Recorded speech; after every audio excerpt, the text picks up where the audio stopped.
पति ब्रह्मचारी।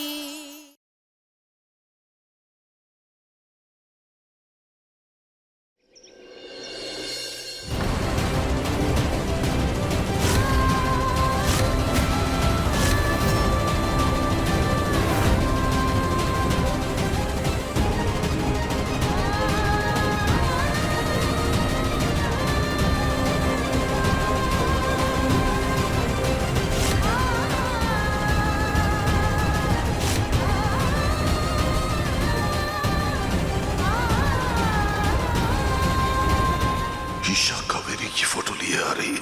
अगर सूरज ने तस्वीर देख ली तो वो समझ जाएगा कि जिस औरत को सूरज ने किडनैप करके रखा हुआ है वो ईशा की मां ही है।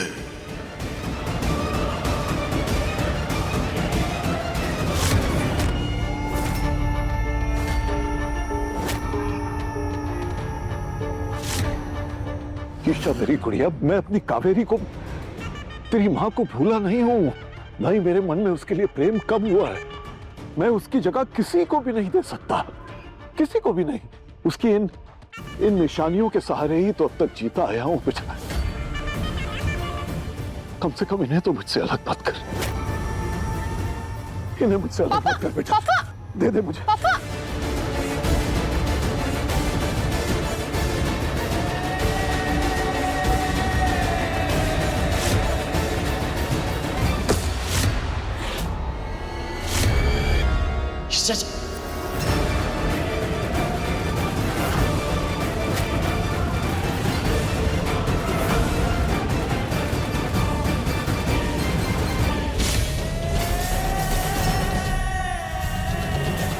तू चाहे कितना भी लड़ झगड़ ले मुझसे ईशा, ये तस्वीर मैं तुझे नहीं दूंगा, कभी नहीं दूंगा। मैं अपनी माँ की निशानियों को यहाँ नहीं छोड़ूंगी, ये मेरे साथ चलेगी।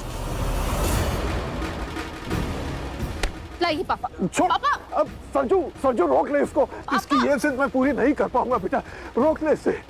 ईशा जी रोक इसको सरजू। पापा छोड़िए। छोड़ ईशा। पापा छोड़ दे गुड़िया। ईशा जी क्या कर रहे हैं आप? हाँ, मान जाइए ना, एक बार शांति से भाऊजी की बात तो सुनिए और उन्हें समझने की कोशिश तो कीजिए। एक मौका दे दीजिए ना उन्हें, मेरे लिए ईशा जी प्लीज।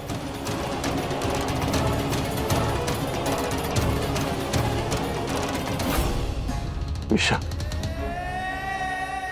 मैं मानता हूं कि मैं एक अच्छा बाप नहीं बन पाया। हमेशा तुम सब पर हुक्म चलाया, कठोर बना रहा, खासकर तेरे साथ।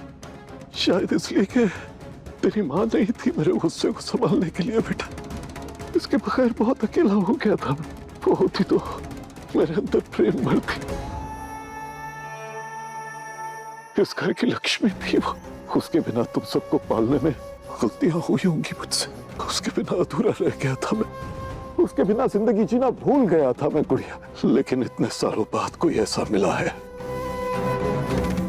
जो बिल्कुल कावेरी की परछाई हो। तुम लोग तो सब अपने जीवन में व्यस्त हो गए, मैं तो फिर अकेला पड़ गया ना। अगर फिर भी तुम लोगों को ये लगता है कि मुझे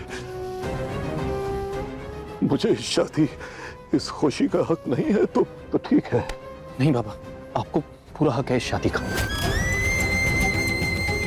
हाँ बाबा, मैं आपके साथ हूँ इस फैसले में।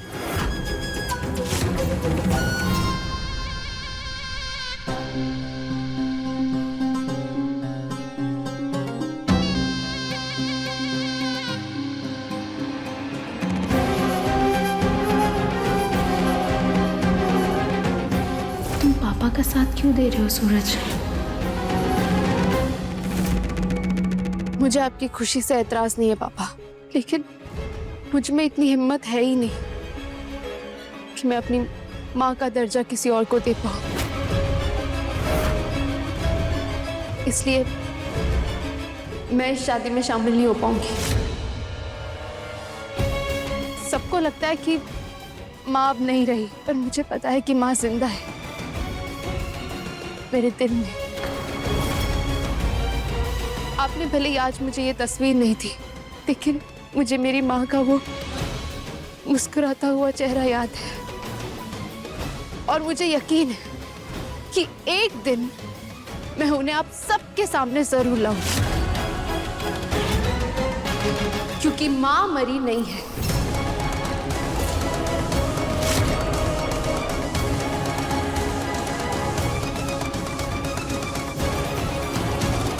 गुड़िया, गुड़िया,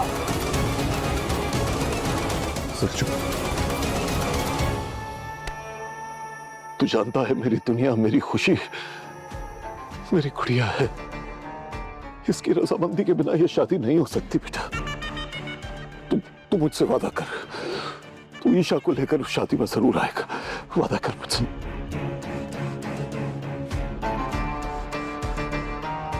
वादा करता हूँ बाबूजी।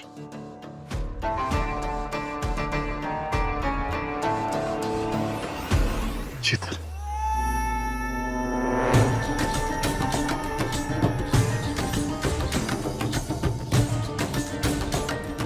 मुझे कुछ देर के लिए अपनी मां की तस्वीर के साथ अकेला छोड़ दो।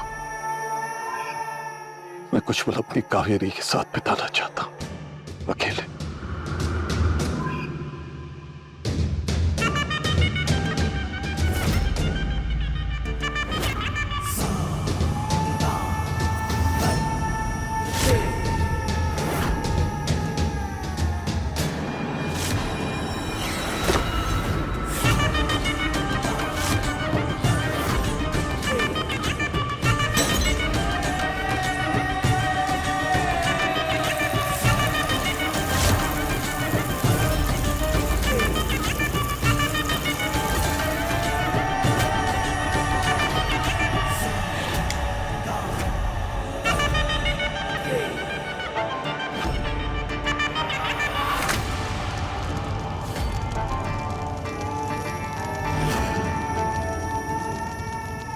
कावेरी, मेरी जिंदगी में तेरी जगह लेने के लिए वो औरत आ रही है जो मेरे हुक्म का इक्का है, जो मेरी ईशा को वापस मेरे पास लेकर आएगी और जो मेरी हार को जीत में बदल देगी।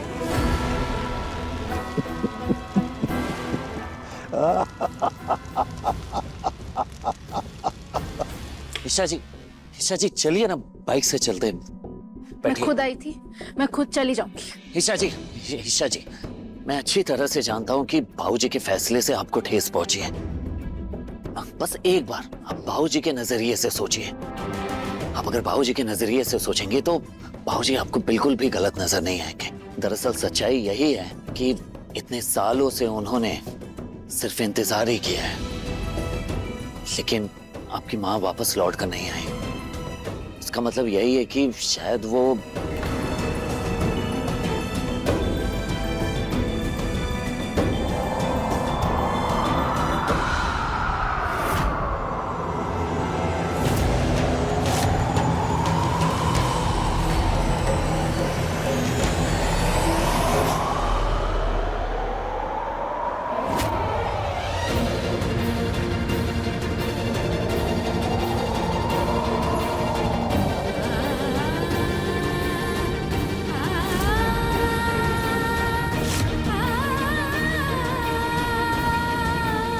देखा सूरज,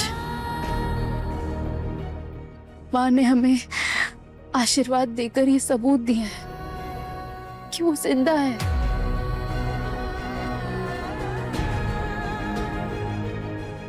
लेकिन तुम ये बात कैसे समझोगे? तुम्हें तुम्हारे बाबूजी की बात पर मुझसे ज्यादा भरोसा है ना?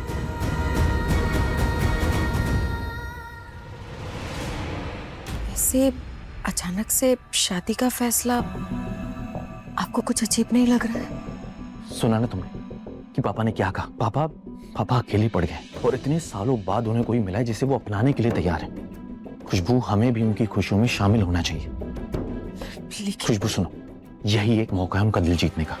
अगर हम खुशी खुशी उनकी खुशियों में शामिल हो जाएंगे ना, तो हमें ये मोनिका पूरन जैसे लोगों से डील करने की जरूरत नहीं है। और पापा हमारे बच्चे को भी अपना लेंगे।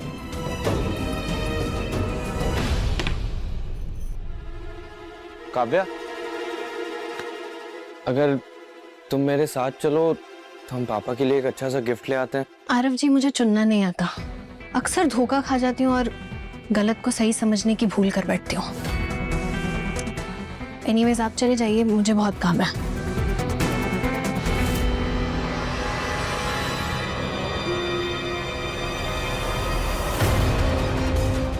प्लीज ये ड्रामा मत कीजिए आरफ। वैसे भी आपके पंडित जी के बताए हुए समय के हिसाब से 1 महीने में बस अभी कुछ ही दिन बचे हैं। उसके बाद तो मैं वैसे भी नहीं काव्या, अगर मौत तुम्हारे पास आएगी ना तो मौत के सामने मैं खड़ा हो जाऊंगा, लेकिन तुम्हें कुछ नहीं होने दूंगा।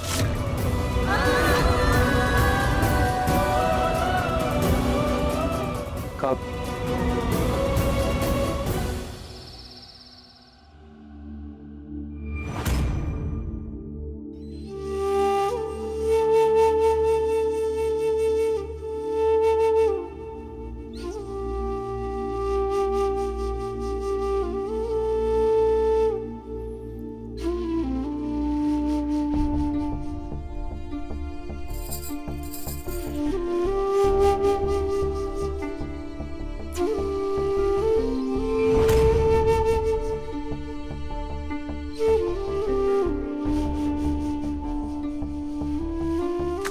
ईशा जी, ये आपने अभी तक खाना नहीं खाया।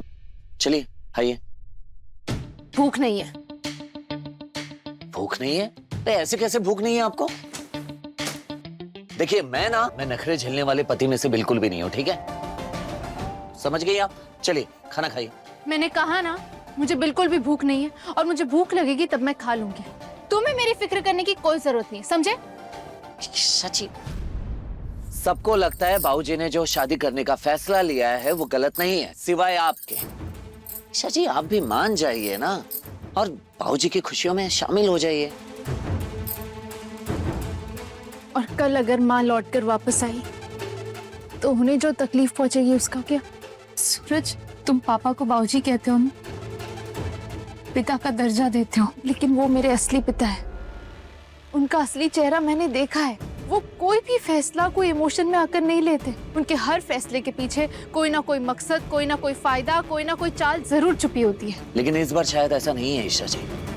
उन्होंने भी तो सालों इंतजार किया है आपकी माँ का कि किसी न किसी दिन वो वापस लौट कर आएंगी, पर ऐसा नहीं हुआ ईशा जी। नहीं सूरज, इस शादी के पीछे भी उनका कोई ना कोई स्वार्थ है। बिना स्वार्थ के वो अपने बच्चों को भी प्यार नहीं करते। बिना स्वार्थ के बाबूजी ने मेरे सर पर हाथ रखा था। बिना स्वार्थ के उन्होंने मुझे अपने बेटे जैसा प्यार दिया, और उन्होंने तब मेरा साथ दिया, सहारा बने, जब कोई भी मेरे साथ खड़ा नहीं था ईशा जी। सूरज, मुझे इस बारे में कोई भी बात नहीं करनी है। मैं बस इतना जानती हूँ कि मेरी माँ जिंदा है।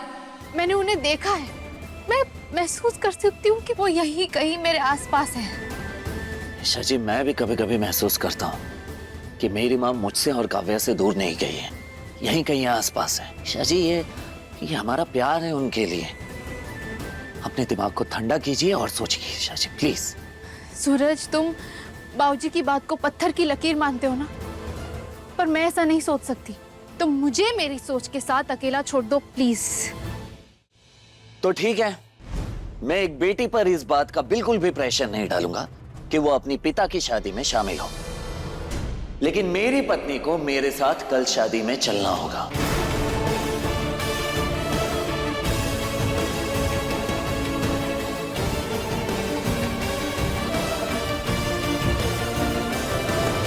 सूरज, अब जब भी तुम्हें गुस्सा आएगा या किसी पे हाथ उठाओगे तो तुम्हें ये पायल की आवाज सुनाई देगी। समझना ये मेरी आवाज है जो तुम्हें रोक रही है। आपकी पायल की छन छन अगर मेरा गुस्सा ठंडा कर सकती है, प्लीज आप भी इसे सुनिए और अपने गुस्से को शांत कीजिए।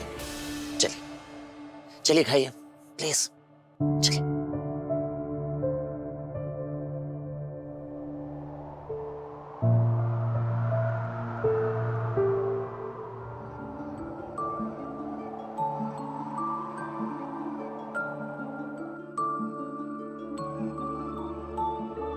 तू ना जरा सा भी मेरी तरह, ना कहीं से मैं तेरी तरह, मिलके भी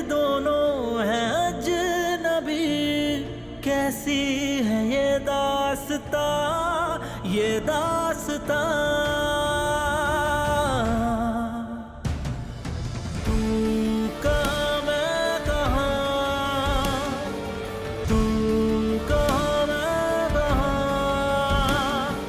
तू कहाँ मैं कहाँ, तू कहाँ मैं कहाँ, तू कहाँ मैं कहाँ।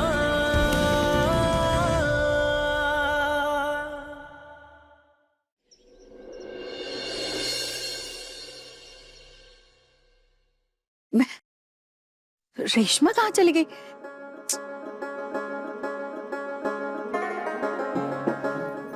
सब ये देखो फूल।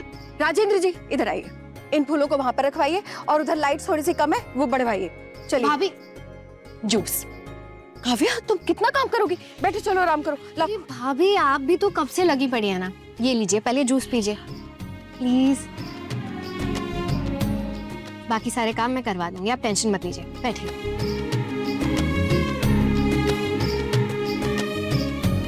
अरे सरोज आइए। नमस्ते।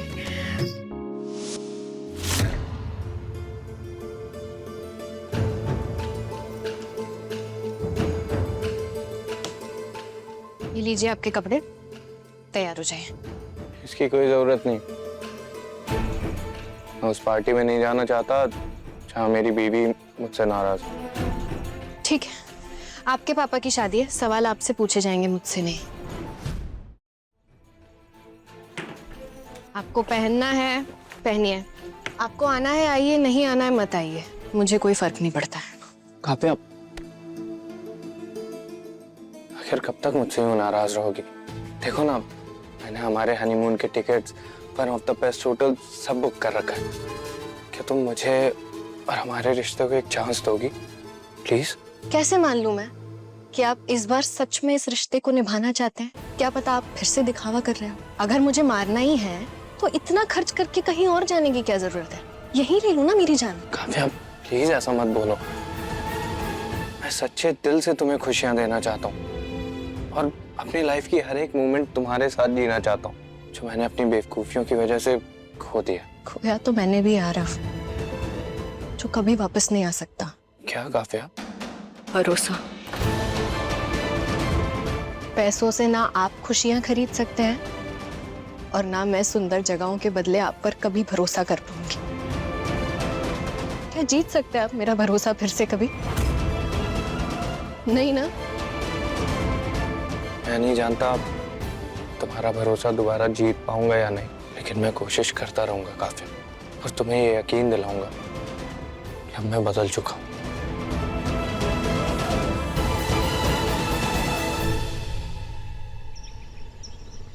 मम्मी जी ये वाली साड़ी कैसी लग रही है? देखिए ना, मैं सोच रही हूँ कि गुलाब सिंह जी के संगीत में यही पहन के जाऊंगी मैं। टांकी मुझे बड़ा शौक चढ़ रहा है वहां जाने का। नहीं मम्मी जी, वो क्या है ना, काव्या की बहुत दिन से याद आ रही है, कितने दिन हो गए देखे हुए। मैंने सोचा कि संगीत में भी चली जाऊंगी, उससे भी मिल लूंगी, एक पल दो काज हो जाएंगे। देवर जी, अब गुलाब हवेली से दो दो रिश्तेदारियां हैं। अब मौका भी ऐसा है कि जाए तो बुराई, ना जाओ तो बुराई। मैं क्या सोच रही थी कि सबका जाना ठीक नहीं रहेगा, आप अकेले हो आइए ना। लोक लाज के चक्कर में मम्मी जी ने तेरा पत्ता ही कट कर दिया मोनिका। कितने प्लान बनाए थे खुशबू जी को मनाने के, मम्मी जी के चक्कर में लाखों का नुकसान हो जाएगा। लेकिन मैं जाऊंगी संगीत के फंक्शन में। भगवान ने मेरी सुनी, अच्छा हुआ छुई मुई जी जाने को तैयार हो गई। उनके पीछे पीछे मैं भी गुलाब हवेली पहुंच जाऊंगी। मैं पापा के संगीत के फंक्शन में शामिल होंगी, क्योंकि आज पहली बार मेरे पति ब्रह्मचारी ने मुझे हक से अपने साथ चलने के लिए कहा है। इसलिए मैं शादी के हर फंक्शन में शामिल होंगी। मैं अपने पति की बात सुनूंगी, लेकिन मेरी एक शर्त है। क्या शर्त है आपकी ईशा जी? यही कि शादी से पहले मैं दुल्हन से मिलूंगी। अगर वो अपनी मर्जी से, अपनी रजामंदी से शादी कर रही होगी तो मुझे कोई दिक्कत नहीं है, लेकिन वो जबरदस्ती किसी के दबाव में आकर शादी कर रही होगी तो मैं शादी को रोकूंगी। और फिर चाहे मुझे पापा का सामना करना पड़े या तुम्हारा, मैं किसी की नहीं सुनूंगी सूरज।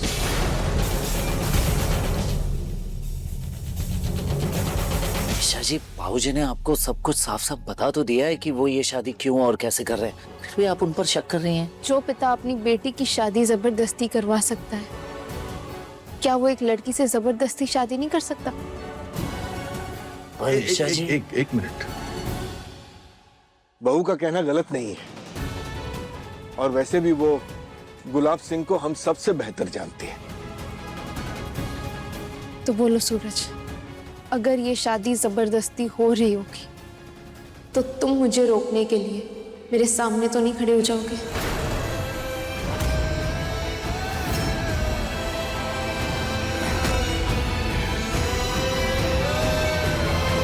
नहीं ईशा जी, बल्कि मैं आपके साथ खड़ा हो जाऊंगा, क्योंकि मैं खुद नहीं चाहूंगा कि किसी लड़की की जिंदगी बर्बाद हो।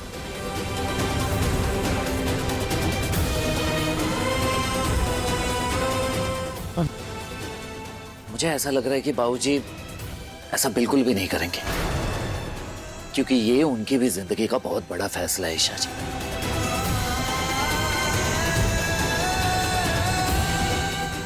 ईशा जी, आप हमेशा डरती हैं कि मैं गुस्से में कोई गलत कदम ना उठा लूं, लेकिन पहली बार आपका गुस्सा देखकर मैं डरा हुआ हूं कि कहीं आपसे कोई गलती ना हो जाए।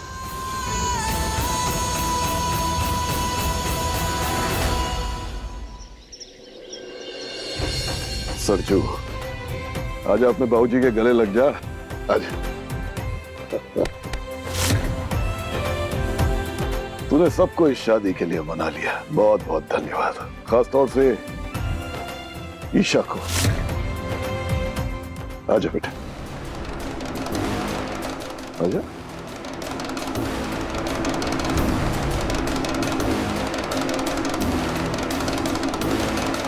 आप सबका गुलाब हवेली में बहुत बहुत स्वागत है। हाँ समधी जी, मैं चाहता हूं कि हमारे जो भी मनमुटाव हुए हैं उन्हें आप अपने मन से निकाल दीजिए। आपने मेरी बेटी को इस घर की बहू के रूप में स्वीकार कर लिया, इसके अलावा एक बाप को और क्या चाहिए होता है? अरे क्या बात कर रहे हैं, काव्या की भी इस घर में वही इज्जत है, वही मान है जो खुशबू बहू का है। बस मैं चाहता हूं कि आप भी मेरे इस शादी के फैसले को समझदारी से अपनाएं। जी। मुझे दुल्हन से मिलना होगा। बाबू, ऐसी जगह जम वाली शादी में आने का मौका मिला, मेरी तो आंखें चंदी आ गई है। देखो ना, पूरी हवेली को कैसे दुल्हन की तरह सजा के रखा है। बाबू, इंतजाम भी एकदम 7 स्टार होटल वाला किया है। सच कहूं तो मजा ही आ गया है।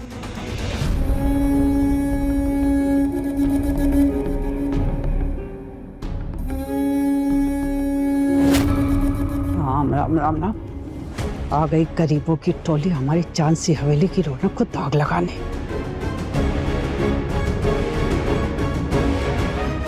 दादी जी प्रणाम। नमस्ते नमस्ते नमस्ते। दादी जी, आप तो ऐसे डर गई जैसे मैं कोई चुईया मोर आप पर कूद जाऊंगी। गले में अटकी हुई हड्डी हो तुम लोग। और दादी, कुछ कहा क्या? खुशबू बहू, यहाँ एक सेकेंड। जी दादी माँ। बहू, इन्हें अंदर ले जाओ, मेहमान आए हैं। चाय नाश्ता कराओ, शरबत पिलाओ। जी चलिए। नहीं चाहिए। अरे आरव,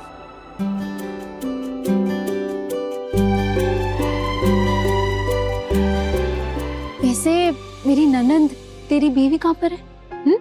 मैंने सुना कि तू दिन रात उसके आगे पीछे लवपड़ बना फिरता है। आरव, क्या हुआ? तुम दोनों के बीच सब ठीक है ना? हाँ, तूने फिर से झगड़ा तो नहीं किया उससे? अगर तूने फिर से उसका दिल दुखाया ना तो तेरी खैर नहीं। ईशा भाभी,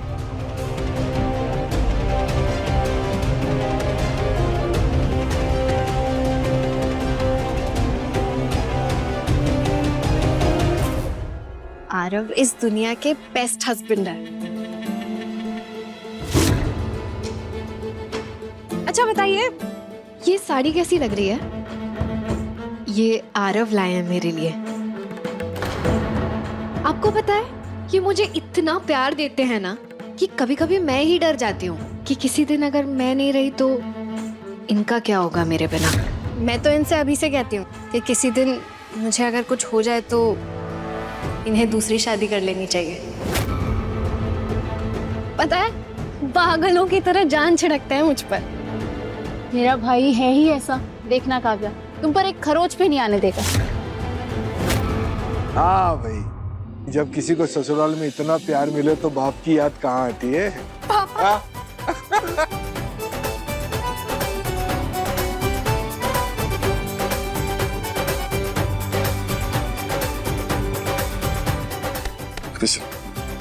समधी जी, ठीक है ना आप सब? एकदम बढ़िया, एकदम बढ़िया, बहुत बढ़िया सजावट है। बस मतलब बोलने के लिए अजीब लग रहा है, पर दुल्हन कौन है? नहीं, कार्ड में भी उनका नाम नहीं था ना, इसलिए पूछ लिया बस। हाँ पापा, दुल्हन कौन है? कौन है वो लड़की? हम सब मिलना चाहते हैं उससे। एक्चुअली हम सबको भी मिलना है पापा की होने वाली वाइफ से। हाँ हाँ, कौन है दुल्हन? हम सब कब से वेट कर रहे हैं। हाँ हाँ, अरे दुल्हन आ गई।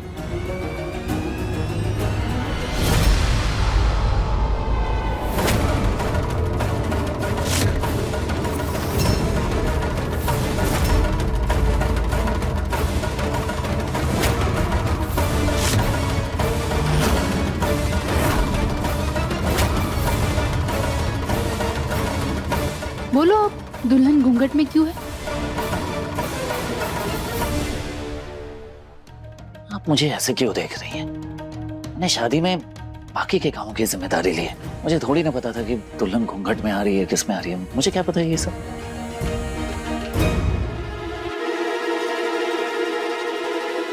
दादी,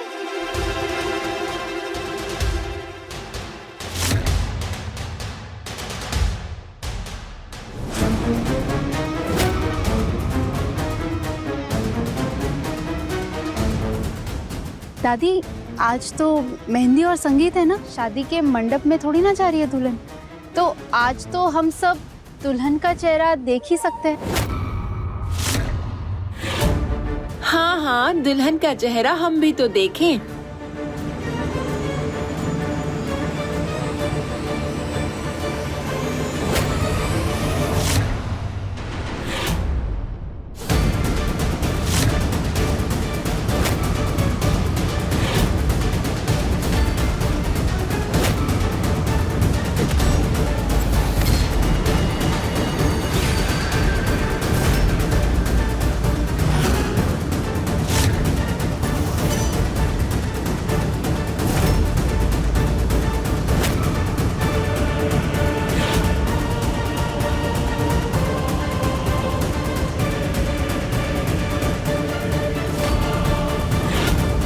पंडित जी ने कहा है हमारे गुलाब की जिंदगी में बहुत सालों के बाद बाहर आ रही है, इसलिए जब तक सारी रस्में पूरी नहीं हो जाती दुल्हन पर किसी की नजर नहीं पड़नी चाहिए।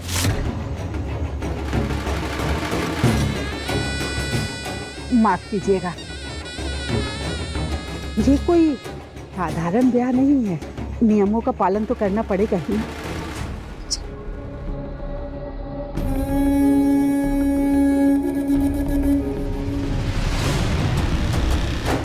दादी आपके बहाने बता रहे हैं कि जरूर ये शादी इस लड़की की मर्जी के खिलाफ हो रही है, तभी इसका चेहरा सबसे छुपाया जा रहा है।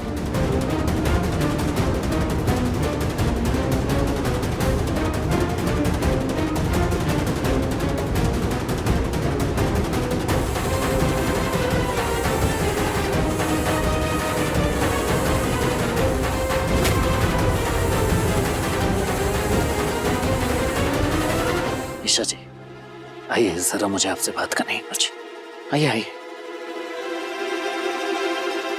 अरे भैया भैया रुको रुको, बाबू तुम भी लो। भाई साहब बहुत बहुत धन्यवाद।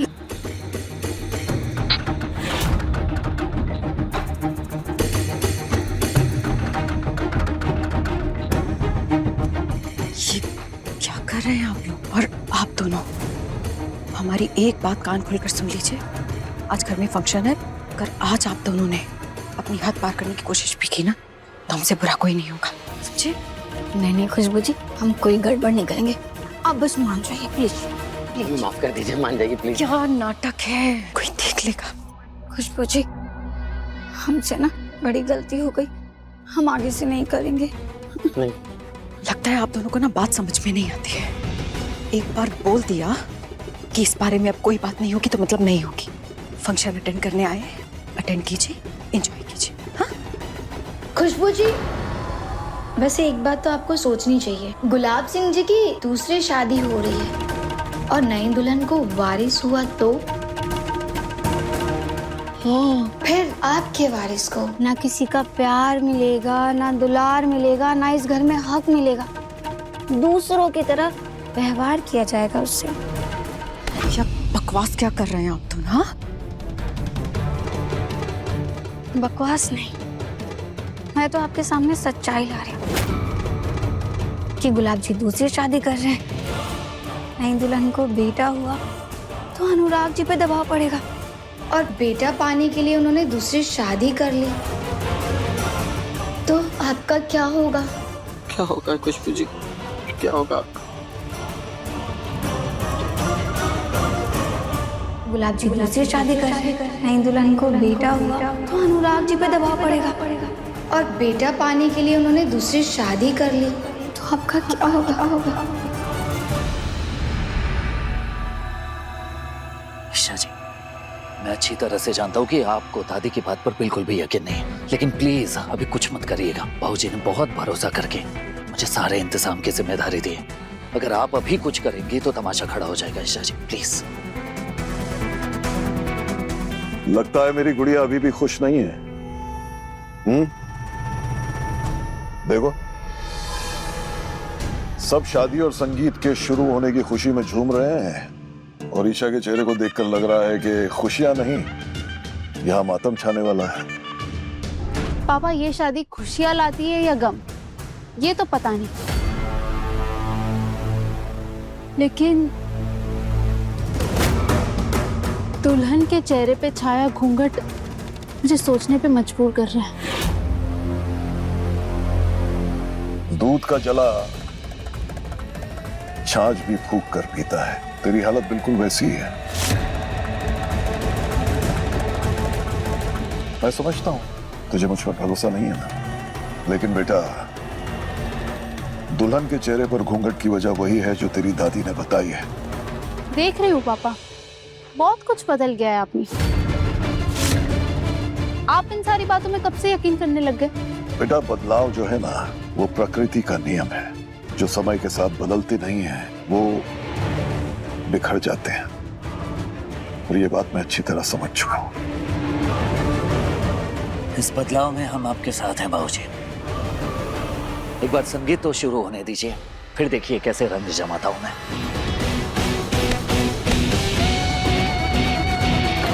मैं घूंघट के अंदर दुल्हन का चेहरा देख के रहूंगी।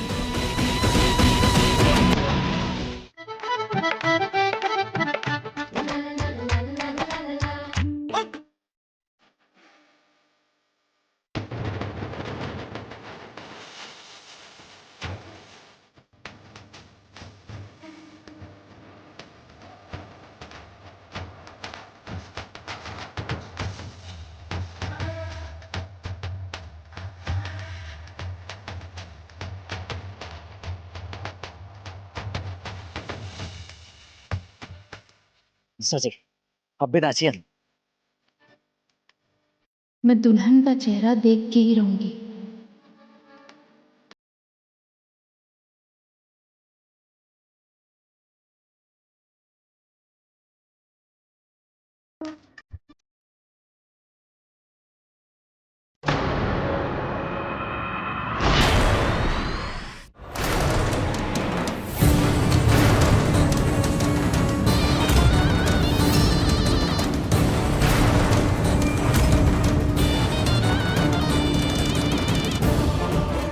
ईशा जी ना कांड करके ही दम लेंगी।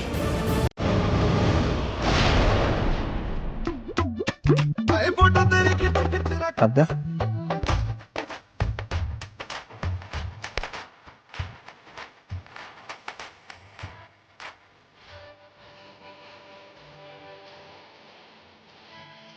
सबके सामने फायदा मत उठाइए। जानता हूँ तुम्हें वो मोमेंट पसंद आ रहा है, कभी तुम्हारे करीब रहना अच्छा लगता है। थैंक यू काव्या, और ये क्रूज करने के लिए तुम्हारे हाथों से जहर भी पीना पड़ेगा मुझे मंजूर।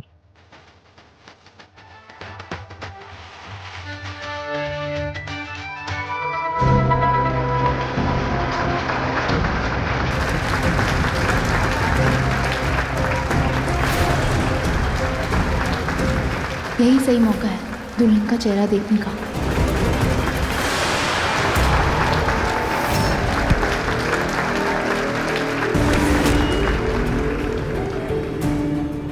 ईशा भाभी,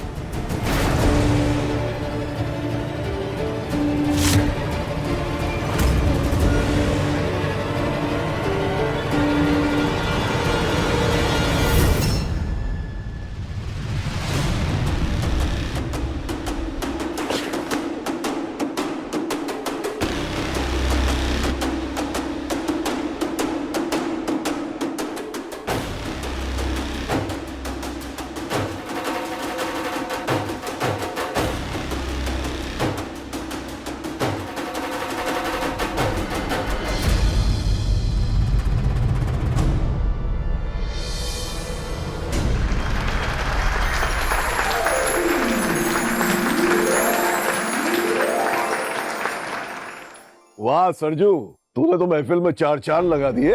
एक बार मेरी बेटी और दामाद के लिए जोरदार तालियां हो जाए।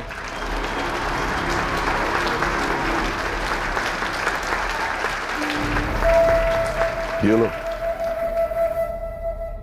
दे दो।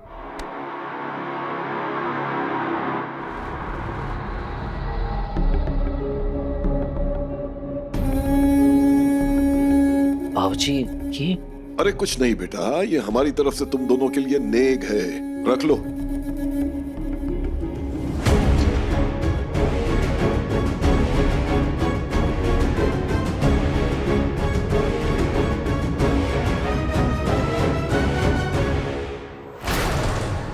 ईशा जी डांस के बीच में क्या कर रही थी आप? जब उन्होंने एक बार कह दिया है, मना कर दिया है कि दुल्हन का चेहरा कोई भी नहीं देख सकता, तो आप बार बार दुल्हन का चेहरा क्यों देखना चाहती हैं? आपको जरा सा भी अंदाजा अगर बाबूजी को पता चल जाएगा कि आप ऐसी हरकतें कर रही हैं तो उनका दिल कितना दुखेगा। मुझे नहीं फर्क पड़ता सूरज, मैं बस ये नहीं चाहती कि मेरी तरह किसी और लड़की की जबरदस्ती शादी हो और वो फंस जाए। अच्छा, मतलब आप मेरे साथ रहकर फंसा हुआ महसूस करती हैं।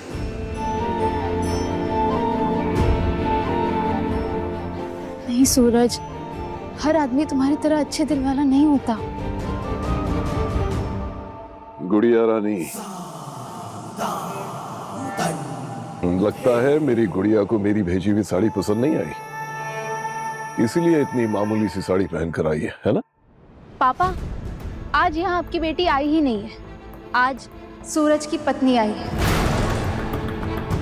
इसलिए मैंने अपने पति की हैसियत से कपड़े पहने।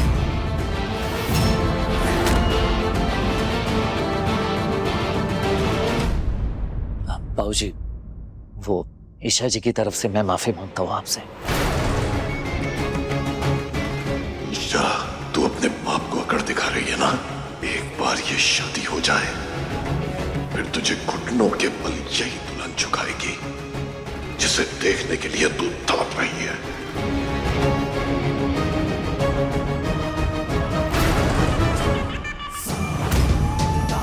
देख रहा है संजू, इतने सारे नौकर हैं घर में लेकिन सब के सब काम छोड़। पूरा डस्टबिन भर चुका है लेकिन उठाने वाला कोई नहीं है। बेटा तू एक काम कर, जब तक किसी नौकर को बुलाता हूं, ये बिखरी हुई प्लेटें, ये ग्लासेस उठा ले। हाँ, इतने सारे वीआईपी मेहमान आए घर में, ये सब बिखरा हुआ देखेंगे तो गुलाब सिंह का ही मजाक उड़ेगा और क्या। इस इसमें कौन सी बड़ी बात है बाबूजी, अभी कर देता हूँ, अभी हटा देता हूँ प्लेट्स।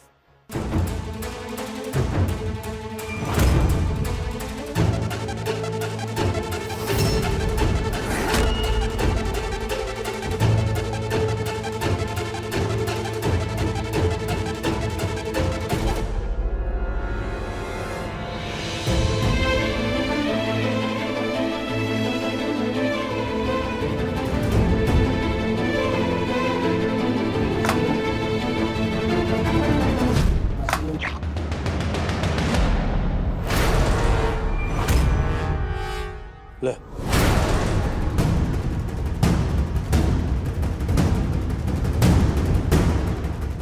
क्या बात है, गुलाब सिंह ने क्या जवान नौकर पाल रखा है जो दिखने में एकदम हीरो और काम से एकदम जीरो।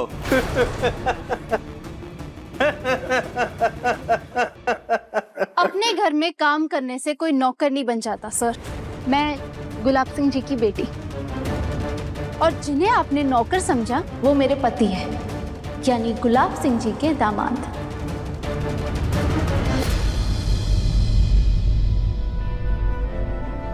शची, सूरज, बाहर जनरेटर का फ्यूल खत्म होने वाला है, तुम वो जाके चेक कर लो, सब तुम्हें ही ढूंढ रहे हैं, वरना ये सारी लाइट्स ऑफ हो जाएगी। मैं ये सब समेट लूंगी। नहीं शची, ये यहाँ कैसे करेंगी? सूरज, मैं कर लूंगी, कर लूंगी, जाओ तुम।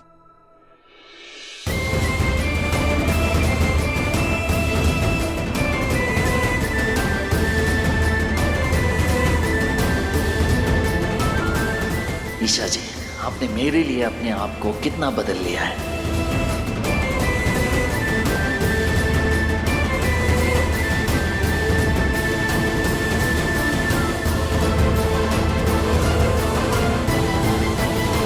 हाँ जी, ठीक है, कोई बात नहीं।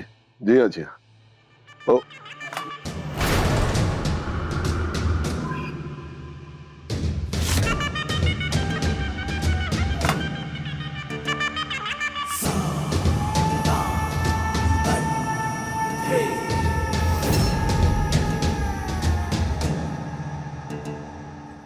वाह ईशा,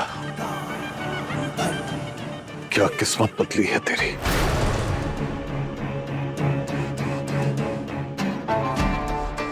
इसी गुलाब हवेली में जब तू गुलाब सिंह की बेटी थी तो नौकर चाकर तेरे आगे पीछे घुमा करते थे, सारी दुनिया तेरे कदमों में झुकी रहती थी, और सूरज की पत्नी बनने के बाद तू इस घर का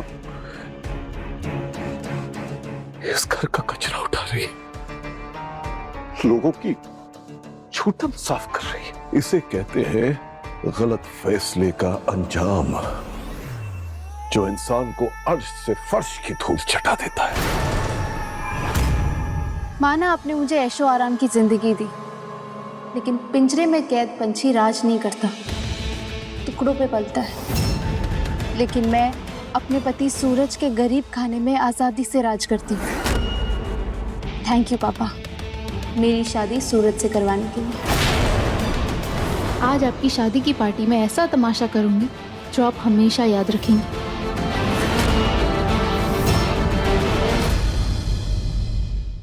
पति ब्रह्मचारी, शाम 7 बजे दंगल टीवी पर।